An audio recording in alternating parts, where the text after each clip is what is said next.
We've been obviously talking a lot about third downs. I guess you have too. Yeah, we have. What what kind of conclusions have you drawn? What obviously is staying out of third and long helps. I don't know. How do you feel like you're progressing in that regard? Yeah, well, we have been watching the last couple of days, talked about it, at length today with the quarterbacks. I think that's probably the biggest issue. Obviously, staying out of third down and long. I think it's been like 60% in the last 5 games has been 3rd and 7 pluses. Obviously, it's you're going to get exotic defense. You're going to get teams that do multiple things, and sometimes it's just dropping everybody deep and trying to make you throw the ball underneath. But Grayson and I have talked. He's got to throw more completions. It's a big part of it. And then just the execution in general hasn't been real clean. A couple plays last week. We got an inside zone run where Keith almost comes through there. We don't do a great job getting up the second level, but it's been a point of emphasis. And again, it starts with 1st and 2nd down. But again, we know we need to be able to convert third downs to get more opportunities down the field.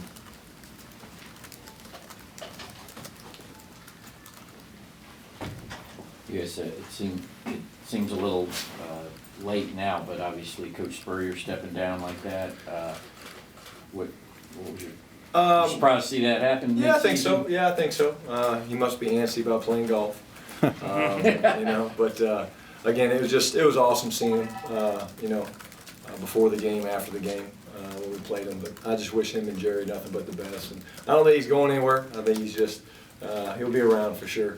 He's probably out on the course somewhere right now, and he'll be out there, I'm sure, whenever he gets a chance. So I wish him nothing but the best. Did you feel Grayson really kind of settled in that second half last week, and that's something he could build on, especially with some of the deep balls he was able to hit? Yeah, I think so. Again, I think Grayson, obviously, one of the things that jumps out at us is his ability to throw the deep ball. Even a couple that he missed, they were right close. Had a chance, but I think he felt good. He moved well in the pocket again. Again, I think he can use that as momentum. I think he kind of got into a groove a little bit in that game, I think that he's had a good week of practice this week. So, again, a guy that we just wanted to try to keep him consistent, get him off to good starts. And again, I was proud of the way he performed in the second half. How much different is it having number 1 at the tailback position instead of 27? You change everything you're doing, or you do the same things with a different guy? No, obviously, haven't experienced it that much, not having Nick around, but. Again, the schemes don't really change. Obviously, Sony's a little bit of a different player for sure. Does some things differently, but again, I think we're going to be who we are and do what we do, and expect for him to make his plays like he did last week, the long runs and things like that. And then, quite honestly, Keith came in, did a nice job for us as well. And then guys like Brendan Douglas that's played winning football here. We expect those guys to be ready to go, and we're going to need them to certainly perform at a high level for us. What's key for making the right call on third downs when you go back and review? Do you second guess a lot yourself, or not really? Sure. I'm always going to be critical of myself and the plan and the call. There's certainly things that I've called that the defense just had a better answer. And then every once in a while you call a screen on 3rd and 9 that you think, man, this play's got no chance, and it goes for 25 yards against Tennessee, and you're like, Again, I think the thing we're trying to do is do the things we do well.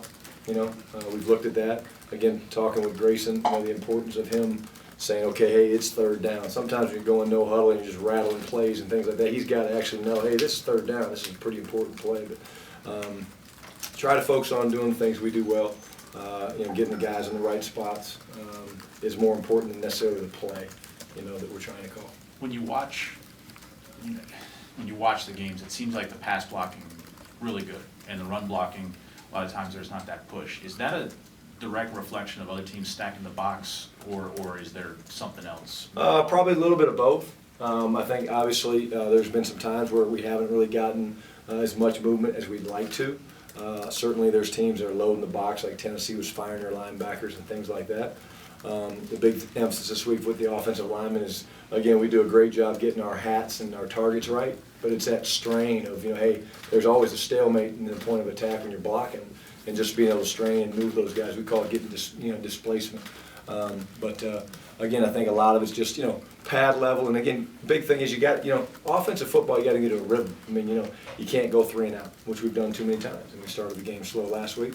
But those guys will get better as the series progresses, is our opinion, and again, we are certainly getting some heavy boxes.